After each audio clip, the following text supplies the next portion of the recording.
sur ce budget, en particulier sur le budget français, puisque le gouvernement s'est engagé à ramener le déficit public à 3% dès le budget 2013.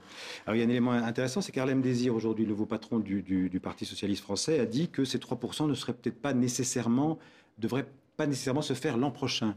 Ce qui voudrait dire que la France pourrait demander, en tout cas entamer des négociations avec ses partenaires européens pour obtenir un délai supplémentaire. Non, je pense le et donc peut-être appliquer le président de la à partir de 2014. Le président de la République a été extrêmement clair dans l'interview qu'il a donnée à un certain nombre de journaux européens il y a de ça quelques jours, dont Le Monde, en disant que l'objectif des 3% en 2013 était un objectif que la France s'engageait solennellement à atteindre. Alors si je peux me permettre, et par conséquent, moi je suis français des conjonctures économiques, Bernard Cazeneuve, Mmh. a déjà calculé que cet objectif, si on voulait atteindre cet objectif des 3% en 2013, ça coûterait 22 milliards d'euros, c'est les chiffres de l'Observatoire français, 22 milliards d'économies supplémentaires pour le contribuable français.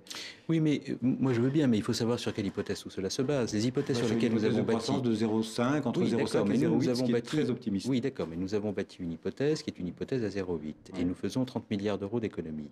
Et par ailleurs, vous avez remarqué que la politique du gouvernement, et c'est d'ailleurs la raison pour laquelle nous prenons des initiatives européennes, n'est pas une politique qui s'appuie simplement sur le rétablissement des comptes publics. Elle s'appuie aussi sur des initiatives de croissance. Et les initiatives de croissance, nous souhaitons les prendre en Europe, et nous allons les prendre, et nous les prenons aussi en France, pour faire en sorte qu'il y ait à la fois, la croissance budgétaire, la croissance de l'économie réelle et la discipline budgétaire. Pourquoi ? Parce que s'il n'y a pas de croissance de l'économie réelle, nous serons dans l'incapacité de rétablir nos comptes. Et si nous laissons filer les déficits, nous serons attaqués comme d'autres pays peuvent l'être. Vous dites que c'est 3% dans une situation tenable.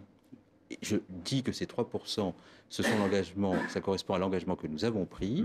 Et lorsqu'un gouvernement prend des engagements devant les institutions de l'Union européenne et manifeste la volonté qui est la sienne de rétablir les comptes publics. Je rappelle à tous les camarades qui s'expriment que c'est un engagement de campagne. Il y va de sa crédibilité que de tenir les objectifs. C'est le premier secrétaire du Parti socialiste. Donc, l'engagement sera tenu. Ce n'est pas à vous que je m'adresse, oui, effectivement. Non, d'accord, bien sûr. Mais vous l'avez bien compris d'ailleurs.